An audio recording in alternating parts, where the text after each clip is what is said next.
ਗੁਰੂ ਗੋਬਿੰਦ ਸਿੰਘ ਜੀ ਮਹਾਰਾਜ ਨੂੰ ਚਿੰਤਕ ਲੋਕਾਂ ਨੇ ਪੂਰਨ ਮਨੁੱਖ ਆਖਿਆ, ਪੂਰਨ ਪੁਰਖ ਆਖਿਆ। ਆਖਿਰ ਪੂਰਨ ਪੁਰਖ ਹੋ ਵੀ ਉਹੀ ਸਕਦਾ ਹੈ ਜਿਸ ਦੀ ਜ਼ਿੰਦਗੀ ਹਰ ਪਹਿਲੂ ਦੇ ਵਿੱਚ ਗਤੀਮਾਨ ਹੋਵੇ। ਇੱਕ ਮਨੁੱਖ ਰਾਜਨੀਤੀ ਦੇ ਵਿੱਚ ਬੜਾ ਸੰਪੰਨ ਹੈ, ਅਗਾਂਹ ਵਧੂ ਹੈ, ਸਮਝਦਾ ਹੈ, ਲੇਕਿਨ ਉਸ ਕੋਲ ਧਰਮ ਦਾ ਬੋਧ ਨਹੀਂ ਹੈ। ਇੱਕ ਕੋਲ ਧਰਮ ਦਾ ਬੋਧ ਤੇ ਹੈ, ਪਰ ਸਮਾਜ ਦੀ ਧਾਰਾ ਦਾ ਅੰਗ ਨਹੀਂ ਬਣਿਆ। ਕੋਈ ਸਮਾਜ ਦਾ ਹਿੱਸਾ ਤੇ ਬਣਿਆ, ਪਰ ਦਾਰਸ਼ਨਿਕ ਨਹੀਂ ਹੈ, ਚਿੰਤਕ ਨਹੀਂ ਹੈ, ਬੌਧਿਕ ਤੌਰ ਤੇ ਉੱਨਤ ਨਹੀਂ ਹੈ। ਉੱਨਤੀ ਜ਼ਿੰਦਗੀ ਦੇ ਇੱਕ ਅੱਧ ਪਹਿਲੂ ਦੇ ਵਿੱਚ ਹੀ ਦੇਖਣ ਨੂੰ ਮਿਲਦੀ ਹੈ, ਪਰ ਗੁਰੂ ਗੋਬਿੰਦ ਸਿੰਘ ਜੀ ਮਹਾਰਾਜ ਹਰ ਪਹਿਲੂ ਦੇ ਵਿੱਚ ਉੱਨਤ ਨੇ, ਹਰ ਪਾਸੇ ਅਗਾਂਹ ਵਧੂ ਨੇ। ਹੋਰ ਐਸਾ ਵੀ ਦੇਖਣ ਨੂੰ ਆਇਆ ਹੈ ਕਿ ਜਿਸ ਦਾ ਤਨ ਬਹੁਤ ਸੁੰਦਰ ਹੈ, ਉਸ ਦਾ ਮਨ ਸੁੰਦਰ ਨਹੀਂ ਹੈ, ਔਰ ਜਿਸ ਦਾ ਮਨ ਬਹੁਤ ਖੂਬਸੂਰਤ ਹੈ, ਉਸ ਦਾ ਤਨ ਖੂਬਸੂਰਤ ਨਹੀਂ ਹੈ। ਸਾਡੇ ਦੇਸ਼ ਦਾ ਮਹਾਨ ਮਾਨਸਿਕ ਸੁੰਦਰਤਾ ਰੱਖਣ ਵਾਲਾ ਰਿਸ਼ੀ ਵਿਆਸ ਤਨ ਕਰਕੇ ਕਰੂਪ ਸੀ। ਯੂਨਾਨ ਦਾ ਪ੍ਰਸਿੱਧ ਦਾਰਸ਼ਨਿਕ ਸੰਤ ਸੁਕਰਾਤ ਤਨ ਕਰਕੇ ਕਰੂਪ ਸੀ, ਮਨ ਕਰਕੇ ਅਤਿਅੰਤ ਸੁੰਦਰ ਸੀ। ਔਰ ਐਸਾ ਦੇਖਣ ਵਿੱਚ ਆਇਆ ਜੋ ਤਨ ਕਰਕੇ ਬਹੁਤ ਖੂਬਸੂਰਤ ਨੇ, ਬਹੁਤ ਖੂਬਸੂਰਤ ਨੇ, ਮਨ ਦੇ ਮਲੀਨ ਨੇ, ਬਦਸੂਰਤ ਨੇ। ਪਰ ਗੁਰੂ ਗੋਬਿੰਦ ਸਿੰਘ ਜੀ ਮਹਾਰਾਜ ਨੂੰ ਦੇਖੀਏ ਤਾਂ ਤਨ ਸੁੰਦਰਤਾ ਦਾ ਅਦੁੱਤੀ ਨਮੂਨਾ ਹੈ, ਤੇ ਮਨ ਦੀ ਸੁੰਦਰਤਾ ਦੇ ਉੱਤੇ ਜਗਤ ਦੀ ਸਾਰੀ ਸੁੰਦਰਤਾ ਕੁਰਬਾਨ ਕੀਤੀ ਜਾ ਸਕਦੀ ਹੈ। ਗੁਰੂ ਗੋਬਿੰਦ ਸਿੰਘ ਜੀ ਮਹਾਰਾਜ ਦੀ ਤੁਲਨਾ ਦੇ ਉੱਤੇ ਕਿਸੇ ਹੋਰ ਨੂੰ ਰੱਖਣਾ ਵੀ ਬਹੁਤ ਔਖਾ ਜਾਪਦਾ ਹੈ। ਕਵੀ ਪਿਯੂਖ ਦੇ ਬੜੇ ਸੁੰਦਰ ਵਾਕ ਨੇ। ਦੇਖ ਕੇ ਮਯੰਕ ਰੰਕ ਮੁਖ ਪੇ ਕਲੰਕ ਅਤ, ਕੈਸੇ ਅਨੁਮਾਨ ਕਰ ਕਹੂੰ ਮੁਖ ਚੰਦਰ ਸਮ। ਚੰਦਰਮਾ ਦੇ ਮੁਖੜੇ ਤੇ ਧੱਬਾ ਵੇਖ ਕੇ, ਕਲੰਕ ਵੇਖ ਕੇ ਮੈਂ ਨਿਸ਼ਕਲੰਕ ਗੁਰੂ ਦਾ ਮੁਖੜਾ ਚੰਦਰਮਾ ਦੇ ਸਮਾਨ ਆਖਾਂ ਤੇ ਕਿਸ ਤਰ੍ਹਾਂ ਆਖਾਂ। ਦੇਖ ਕੇ ਮਯੰਕ रंक मुख पे कलंक अत, कैसे उन्मान कर कहूं मुख चंद्र सम। मघवा शरीर पर देख के सहंस्र भग, कैसे कर कहूं पुन गुरु को सुरेंद्र सम। देवतियां दे मुखी इंद्र बहुत अदुੱਤੀ सुंदरता रखते हैं, पर गौतम ऋषि दे सरापे हुए सहस हजारां पग भी अपने तन ते रखते ने। तो पियूख कहते ने इंद्र दे समान भी मैं गुरु गोबिंद सिंह जी महाराज नूं आखां ते किस तरह आखां। देख के अनंग अंगहीन रिपि रेखन को, कैसे सो समान कर कहूं रति इंद्र सम। को ना पयूख बन आयो या संसार बीच, गोबिंद मृगिंद गुरु धर्म दुरिंद सम।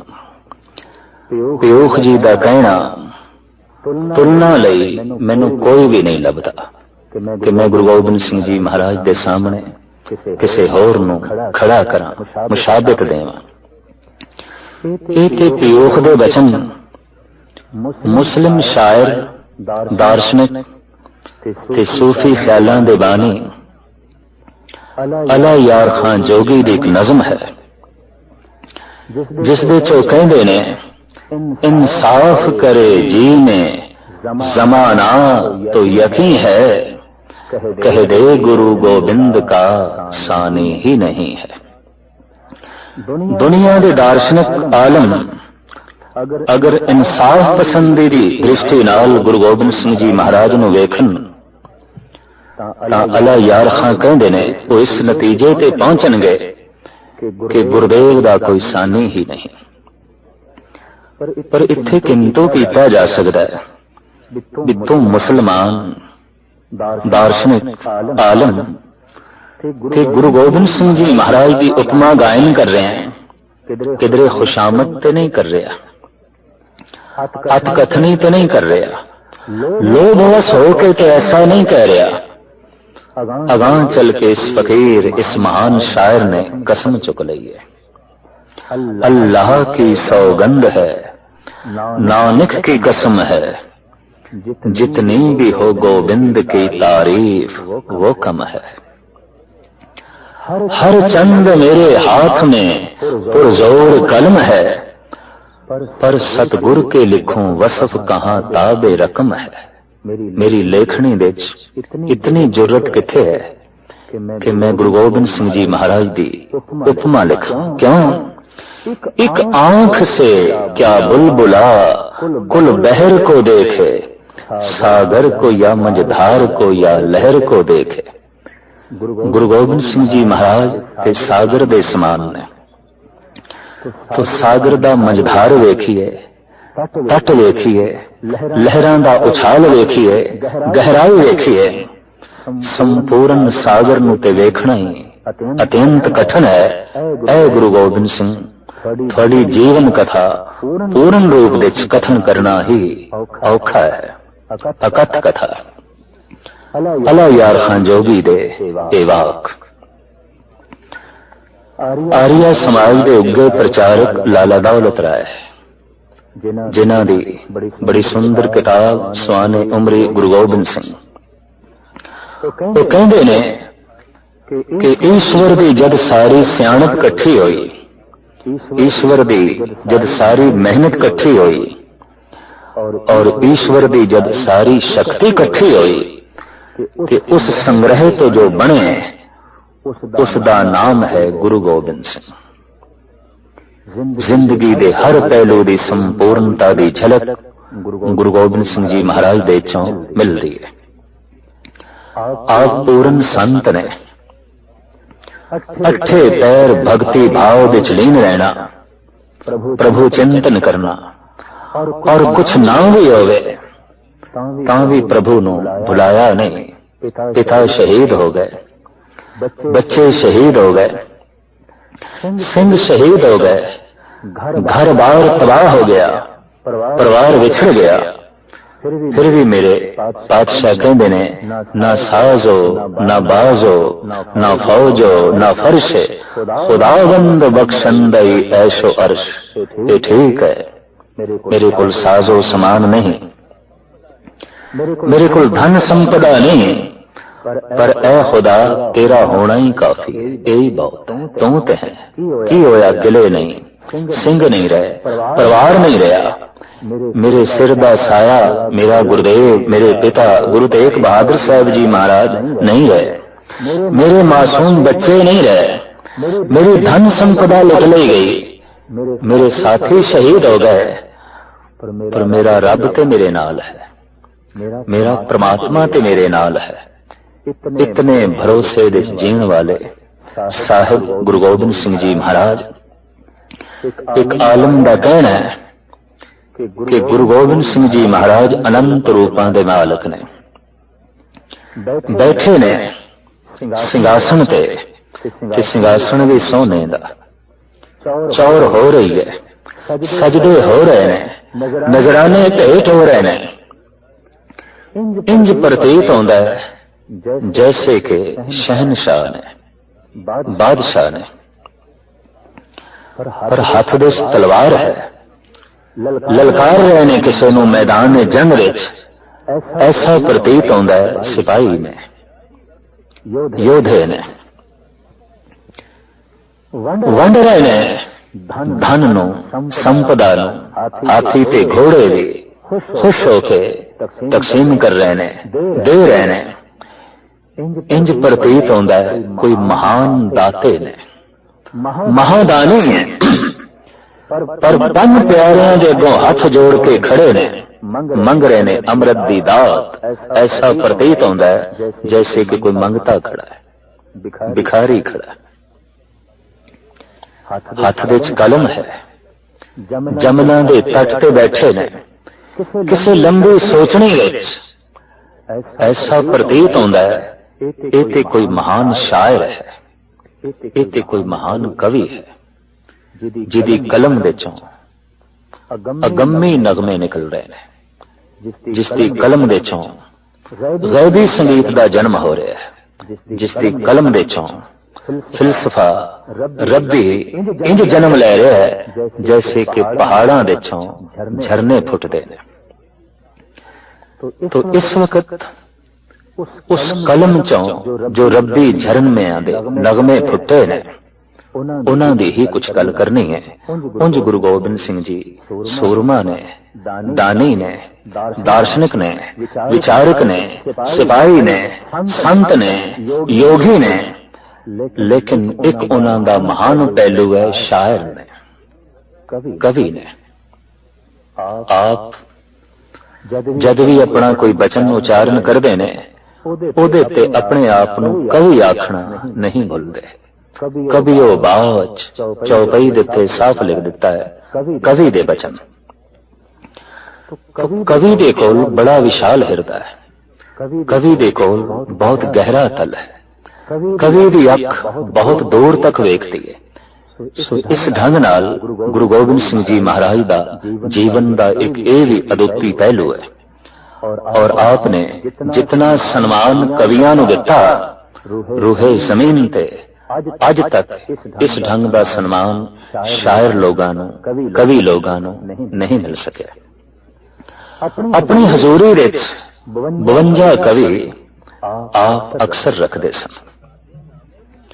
शौक इतना कवि ते कविता नाल प्यार इतना अज कवियां नूं बुलाया बहुत वड्डे तंबू विच कवियां नूं बिठा दिता और हुक्म कीता मेरे सामने कविता बनाओ।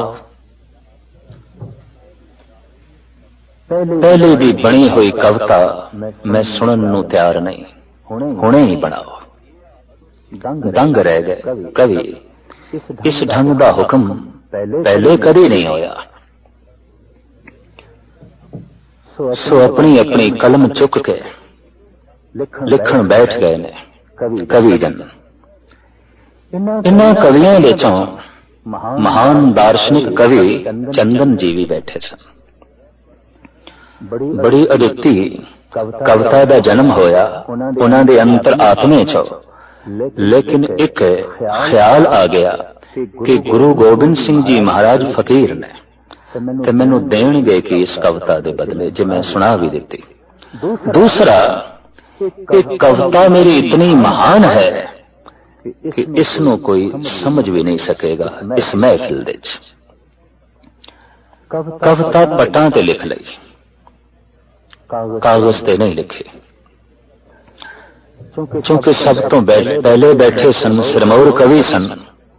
तो गुरु गोबिंद सिंह जी महाराज ने आवाज भी चंदन नूं मारी, भगत चंदन जी तुसी अपनी नज़म सुनाओ। हाथ जोड़ के कहने लगा महाराज नहीं बन सके, मैं कविता नहीं बना सकिया।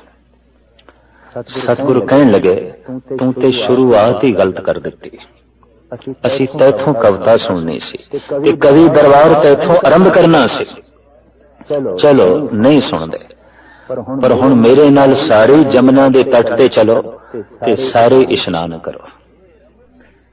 चंदन हैरान हो गया भी लिखी हुई कविता जो पटां ते है ते मिट जाएगी। सतगुर ने गल जान लई है, अंतर दी गल बुझ लई है। हथ जोड़ के बेनती करन लगा पातशाह इशनान कराण दा हुक्म वापस लो, मैं कविता सुना देना। सतगुर कहने लगे तू इनकारी क्यों होया, झूठ क्यों बोलिया। महाराज दो ख्याल आए, एक ते कि मेरी कविता कौन समझेगा, दूसरा मैनू कविता दा मुआवजा ठीक नहीं मिलेगा। ये दो भाव ऐसे आए ते अंदर हंकार पैदा हो गया ते मैं झूठ बोल पिया। सतगुर ने चौबदार नूं आवाज मारी आखिया साडे घाई सिंह नूं बुला के लियाओ, जो घोड़े नूं खरखरा करदा है, मालिश करदा है। घोड़े वास्ते घास खोद के लियांदा है, बुला के लियाओ। भजे होया आया। इसदा नाम सी भाई धन्ना सिंह। सतगुरु कहन लगे, धन्ना सिंह ए चंदन, इसने ऐसी अजीम कविता उच्चारण की है, ओदे अर्थ असी नहीं कर सकते, बाकी दे कवि नहीं समझ सकते। तू चंदन दी कविता दे अर्थ करने ने। हाथ जोड़ के अर्जोई करन लगा, जोदड़ी करन लगा। पातशाह, आप दा हुक्म, आप दी बरकत, आप दी असीस दा सदका अर्थ हो जाणगे। बख्शिश हो गई, रहमत हो गई, सिर ते मेल भरिया हथ गुरु गोबिंद सिंह जी ने रखिया ते धन्ना सिंह कहन लगे, चंदन अपनी कविता सुनाओ। सुनांदा है। नौ सात पिए, नौ सात किए, नौ सात पिए, नौ सात पिया है, नौ सात रचे, नौ सात बदे, नौ सात पिया पर दायक पाए। जीत कला नौ सातन की, नौ सातन के मुख अंचर छाए, मानो मेघ के मंडल में कवि चंदन चंद कलेवर छाए। भाई साहब भाई संतोख सिंह जी लिखते ने, सुन धन्ना सिंह अर्थ बखाना। धन्ना सिंह ने गरज के कहा, चंदन मैं गुरु गोबिंद सिंह जी महाराज की हजूरी च बैठा ते बरकत भरी असीस लै चुकिया।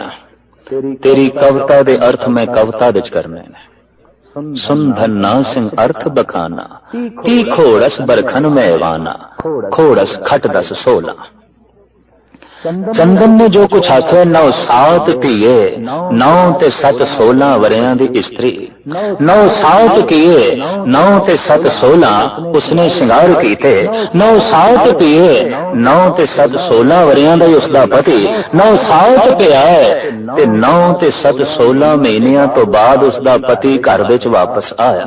नौ सात धीए, नौ सात पिए, नौ सात किए, नौ सात पिया, नौ सात रचे, नौ सात बदे, नौ सात पिया पर दायक पाए। शतरंज दी खेड खेडी गई, 16 कलां दी बाजी लाई गई ते पति ने इस 16 कलां दी चौपड़ दी बाजी जित लई। जीत कला नौ सातन के, नौ सातन के मुख अंजर छा, जैसे हार गई पत्नी चौपड़ विच ते मुख शर्माकला हो गया। शर्म दे नाल मुखड़ा छुप गया। इंज छुपया कवि चंदन कहते ने, जीत कला नौ सातन के, नौ सातन के मुख अंचर छाए, मानो मेघ के मंडल में कवि चंदन चंद कलेवर छाए। जैसे बदलां दी ओट विच चंद्रमा छुप गया हो। भाई साहब अर्थ करते ने, सुन धन्ना सिंह अर्थ बखाना, ती खोड़स बरखन बेवाना, तन खोड़स सिंगार सुहायो, खोड़स मासन में पिए आयो, खोड़स घर को चौपड़ रखियो, खोड़स दाए लायो सुख मचियो, सोई प्यारो खोड़स लायो, खोड़स की बाजी जय पायो, खोड़स कला चंद मुख जोई, हार पाए त्रिय छादत सोई। धन्ना सिंह ने कहा, चंदन में तेरी कविता दे अर्थ कर दिते, पर हुण मैं कविता उच्चारण करन लगा, मेरी कविता दे अर्थ तू कर। कंबड़ी छिड़ गई। चंदन एक आइया सिंह घास खोद के लियाण वाला गुरु गोबिंद सिंह जी की बख्शिश दे नाल अगम्मी गल्लां करन लग पिया। कपाट खुल गए। कविता इंज सुनान लगा, मीन मरे जल के पर से कबहू न मरे पर पाक पाए, पिया मरे पी के पर से कबहू न मरे परवेश सिलाए, हाथी मरे मद के पर से कबहू न मरे तन ताप के आए, गूढ़ में बात कही द्विजराज विचार सके न बिना चितलाए।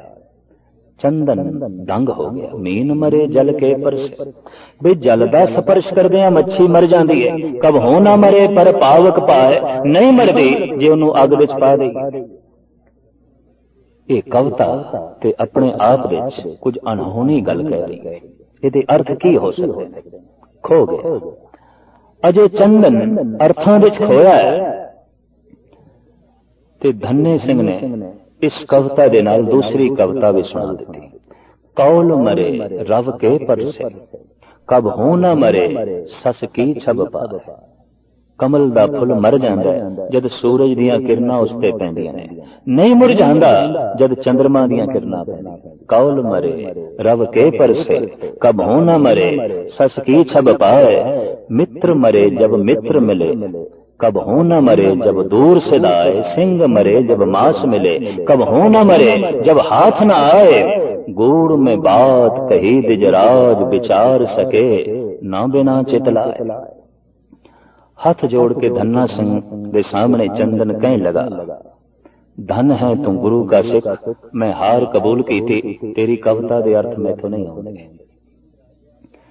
तो धन्ना सिंह कहने लगा, मैनू हुण अर्थ करन दी लोड़ ही नहीं, मैं विश्राम नाल पढ़दा ते तैनू अर्थां दी समझ आ जाएगी।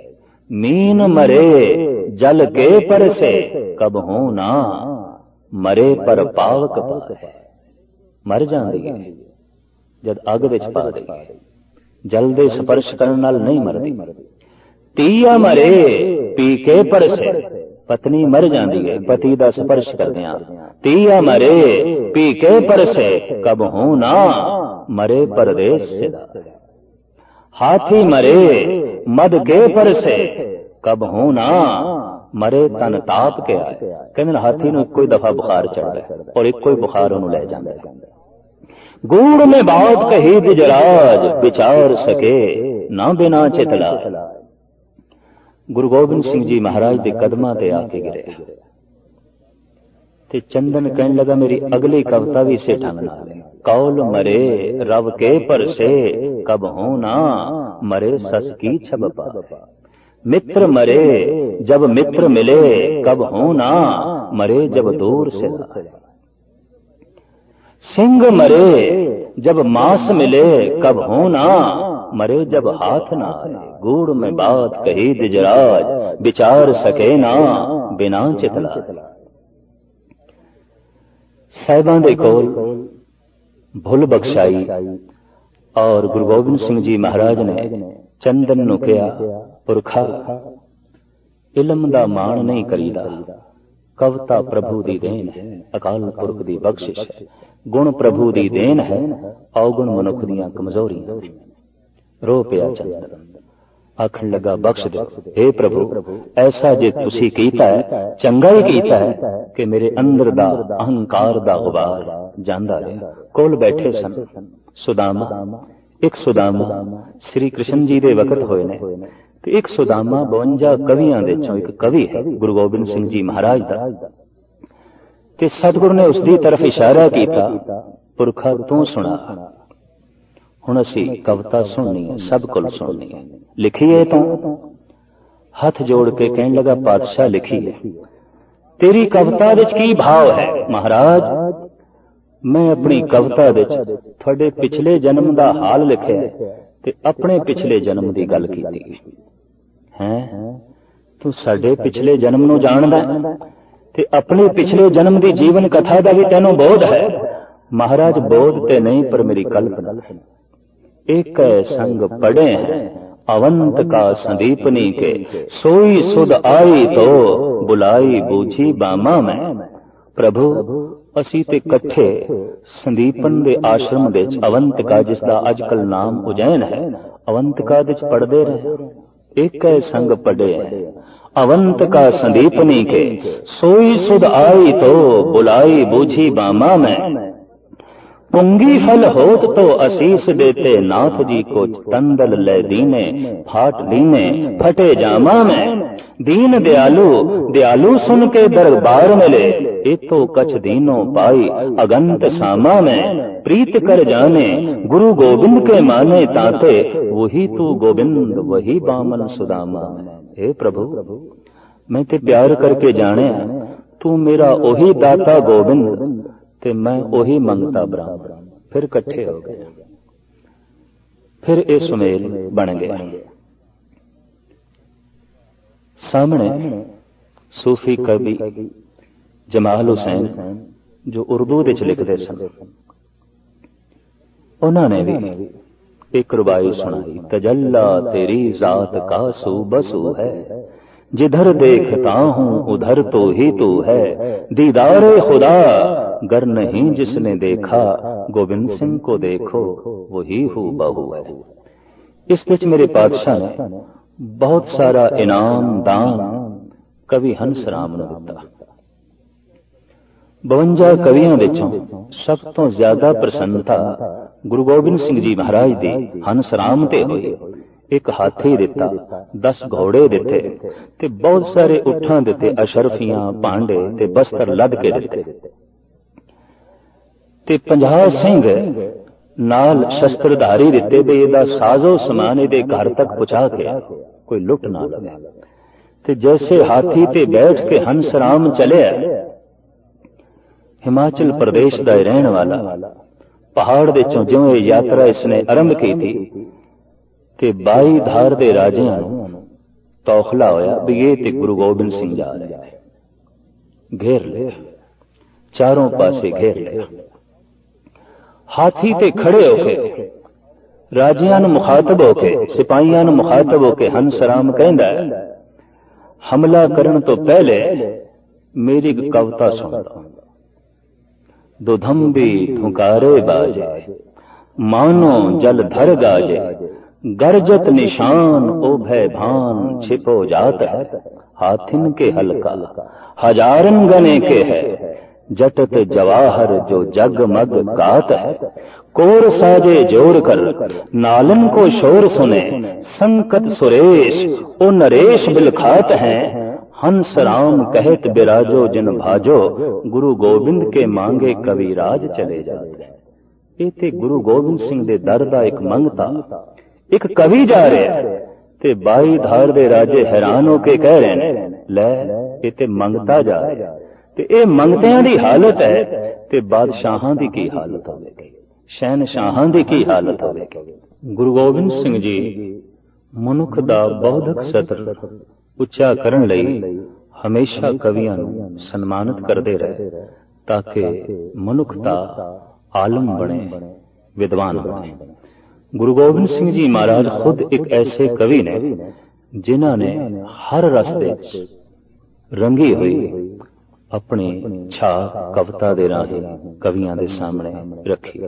इतिहास कहंदा है कुछ रचनावां ऐसियां सन जिन्हां नूं सुन के कवि मुग्ध होवे, जिन्हां नूं सुन के कवि सजदे विच होवे। शिंगार रस दी कविता, करना रस दी कविता, वीर रस दे छंद, रोदर रस दे छंद, भयानक रस दे छंद और बिस्माद रस नाल गुज्जी हुई, गुंदी हुई प्रभु नाम सिमरन दी कविता साहिब श्री गुरु गोबिंद सिंह जी महाराज दी ये अदुੱਤੀ देन है। शिंगार रस दा एक बड़ा कीमती छंद कृष्णा अवतार विच आप दा मिलदा है।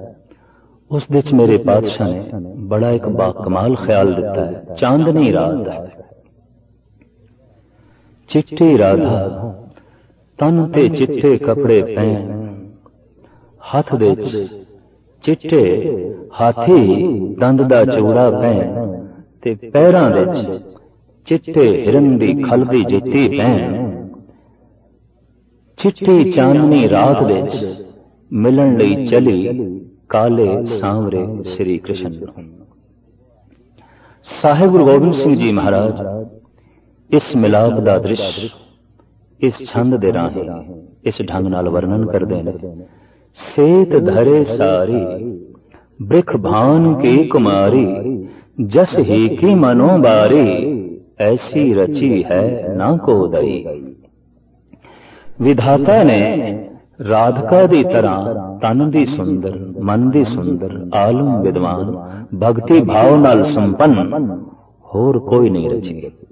ये ते विधाते दी सृष्टि नूं अदुੱਤੀ सौगात है। सेत धरे सारी ब्रिख भान की कुमारी, जस ही की मनो बारी, ऐसी रची है ना को दई। रंभा उर्वशी उस सची सो मदोदरी पे, ऐसी प्रभा काकी जग बीच ना कछु भई। इस तरह की प्रतिष्ठा, इस तरह की प्रतिभा जैसी कि राधिका दी है, न रंभा दी है, न उर्वशी दी है, न मधोदरी दी है। मोतिन के हार गरे डार रुच सौ सवार, कान जू पे चली कव शाम रस के लई। गल विच चिट्टे मोतियां दी माला पैन ते बुंदे पैन चल पईए मिलन। ये मिलाप ऐसा है जो प्रमाण दिता मेरे पातशाह ने श्रृंगार रस की चरम सीमा नूं छोया। मोतन के हार गरे डार रुच सौ सवार, कान जू पे चली कव शाम रस के लई। से तैं साज साज चली सांवरे की प्रीत काज, चांदन में राधा मानो चांदनी सी होए। जैसे चांदनी रात विच चिट्टा हार श्रृंगार करके चिट्टी राधिका चली तो चांदनी विच चांदनी दा ही रूप हो गई। नहीं समझ आउंदी सी कि चंद्रमा दी चांदनी कौन है ते राधिका कौन है। लीन हो गए। श्रृंगार रस की चरम सीमा नूं छोया है गुरु गोबिंद सिंह जी महाराज ने। करना रस का एक छंद जो आपने रामावतार विच उच्चारण किया है। भारत के तमाम धार्मिक ग्रंथों का आपने उलथा किया। दसम कथा भागवत की भाखा करी बनाए, अवर बासना ना है प्रभ धर्म युद्ध के चाहे। इसका अनुवाद इस वास्ते किया ताकि तमाम जगत नूं पता चल जाए कि भारत का पुराना धार्मिक साहित्य की है। और ये लालसा क्यों कि ऐसा दावा से कि वेद शास्त्र पुराण पढ़ना सिर्फ ब्राह्मण का हक है, किसी होर दा नहीं। तो गुरुदेव ने कहा नहीं, जो ज्ञान है, जो इलम है, जो विचार है, पुरानी संस्कृति है, उन्हों जानन दा हर प्राणी का हक है, हर मनुख का हक है। ते हर मनुख जे संस्कृत नहीं पढ़ सकता तो मैं उसनों सरल स्वरूप दे देना ताकि समुचा जगत उसनों पढ़ लवे। रामावतार विच आप दा एक बड़ा सुंदर छंद है और ओ दृश्य भी पूर्णमाशी दी रात है। सीता नूं रावण लै गया ते लक्ष्मण मेघनाद दे बरछी नाल मूर्छित होए ने। व्याकुल हिरदा राम दा तन्हाई विच बैठे ने, चंद्रमा नूं देखदे ने ते देखदियां देखदियां आप दे जो मनोवेग ने उन्हां नूं शायराना अंदाज विच कलमबंद कीता है गुरु गोबिंद सिंह जी महाराज ने। जां दिन सिंध मथ्यो निकस्यो सठ पुराण मिथिहास। जिस दिन दानवा ते दैंतां ते देवियां ने ते देवतियां ने मिल के सागर नूं रिड़किया, सुमेर पर्वत का मधाना बना के। ऐ चंद्रमा ओ दिन पहड़ा सी क्योंकि उसे दिन तो निकले हैं। जां दिन सिंध मथ्यो निकस्यो सठ, तां दिन ते घरी कहे कोई। राह गलियो उगलियो सठ आग समान जरावत मोही। तेनू राहु ने अपने मुंह च पाया ते फिर कढ़े। सुने तेरी किरणा शीतल है पर तेरी एक एक किरण मैनू अग दी प्यासा।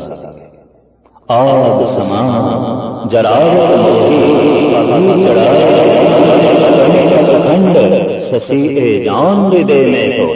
ये चंद्रमा हिरदे च जान मैं हुणे धनुष बाण चुकना ते एक कोई तीर नाल तेरे 7 टुकड़े कर देंगे।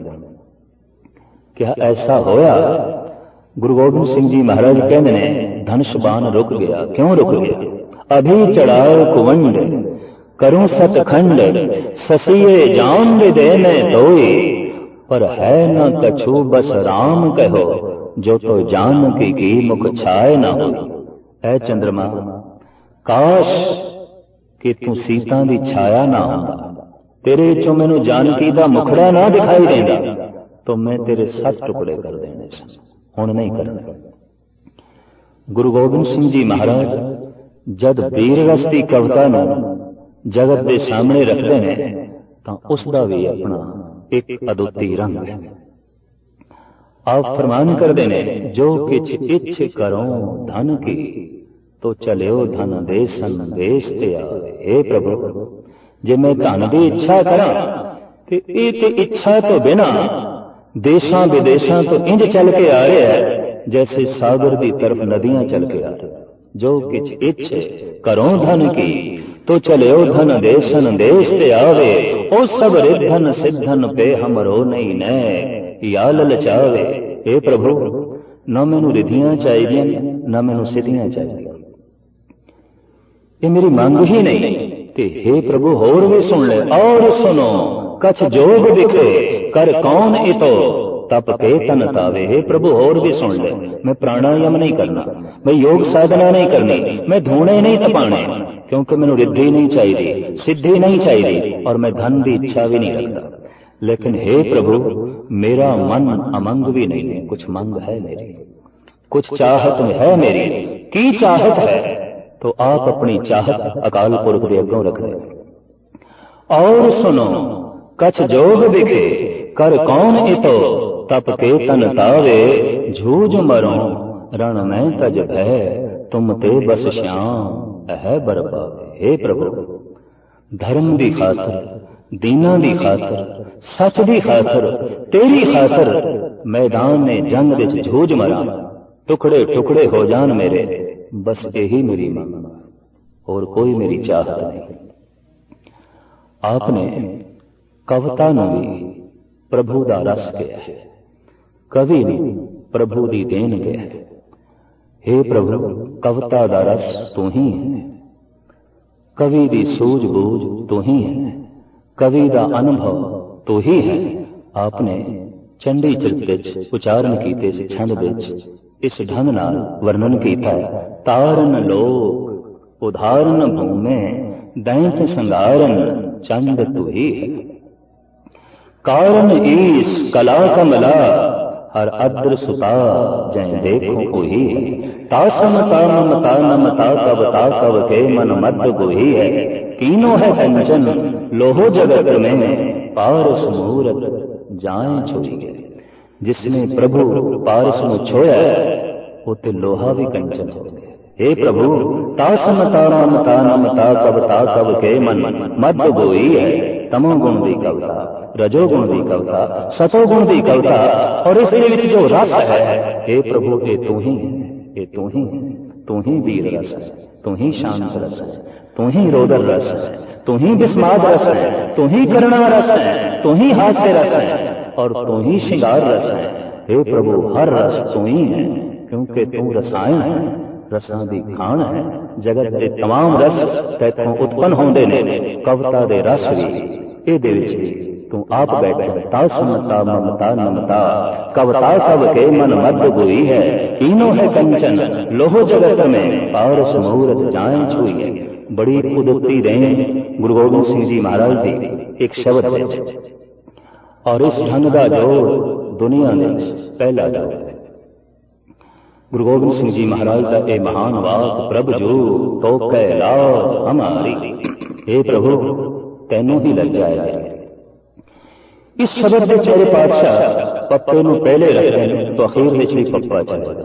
दूसरी लाइन विच मम्मे ने पप्पे ने कक्के ने जिस अक्षर में पहले मुख रखते हैं हर अक्षर विच हर अल्फाज विच वो अक्षर मुख रहेगा।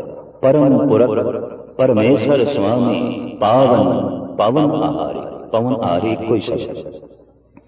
फिर मम्मा माधव महाजो महाजोत एक कोई शब्द। माधव महाजोत मद मर्दन मान मुकंद मुरारी। मम्मा चाचा। फिर नन्ना चाचा। निर्विकार निर्जुर निंदरागन निर्विक नरके निवारी। कृपा सिंध काल कैदर्शी उकन पनासनकारी। धनुर्पान हितमान धराधर अनविकार अस्तारी।